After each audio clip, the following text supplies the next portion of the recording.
Herkes değişebilir. Ya benim gibi insanlar değişemez. Bir adam çıktı geldi dedi ki ben senin babanım dedim ya.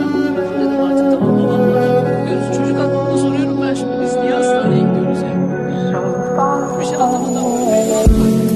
So far from who I was, from who I love, from who I want to be. Sadece hayatta kalmak için katlandım. So far from my dreams, from all of me, from you here next to me. Yağmurun yaşından ne olur ya, o kadar büyük mazisi yani. Ama çocuk daha yani. Siz mesela aklına baktığınız zaman adam yani uzaktan böyle adam oluyor yani. Tamam onunla ilgili problem yok ama yani. Yani 18 ile 20 yaş arası o iki yaş çok kritik yaşlar. Öyle yani. Tabii yağmurcuğum sen nasıl istiyorsan ses alabilirsin. Özel inisiyatif. Abi.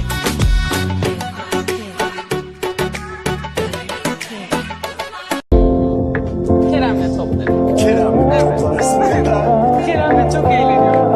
My baby love, my baby love, your voice, oh my baby love, on my left,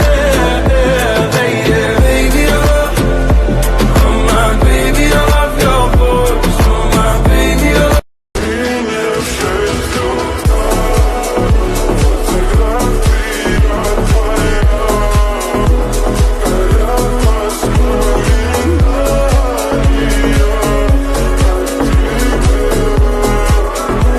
Ya çok zorla başladım. Murat da çok güzel topladı. Eğlenerek. Ama şimdi ben her şeyi Burcu'yla yaptım. Evet. Burcu diyorum. Olmazsan olmaz, büyümez çiçeklerim, toprağım havalanmaz, kurur gider bahçelerim. Olmazsan olmaz. Погибал, любовь бывает разной, и кто как выживал. Спасите меня, я влюбился в нее, я. Я влюбленными глазами смотрел на нее и погибал. Любовь бывает разной, и кто как выживал.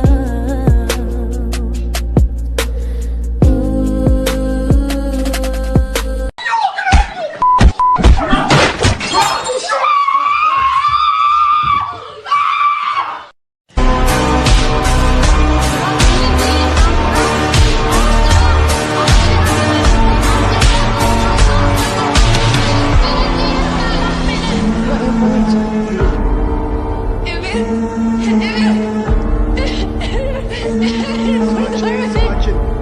Emir kurtar beni. Çıkar beni buradan. Ben deli değilim. Kurtar beni ne olur. Bursa sakin. Emir bırak beni. Emir bırakma beni ne olur. Ne olur bırakma. Burada kalmayacaksın. Sonuçta sakin.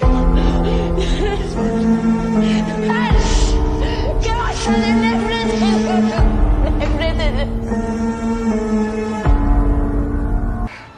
Hırsından ölüyorsun değil mi? Ha? Ölüyorsun. Sen busun işte. Özgüvensizsin. Kıskançsın. Sen beni ne kıskanırdın? Ailemi, elbiselerimi, her şeyimi kıskanırdın. Ya git başımdan. Senin hiçbir şeyde yeteneğin yok. Meral senden iyi şarkı söylüyor. Güney Songül'ü daha çekici buluyor. Ben senden daha zekiyim. Ama sen Nazan Hanım'ın kızı olmak dışında hiçbir şeysin. Defol git.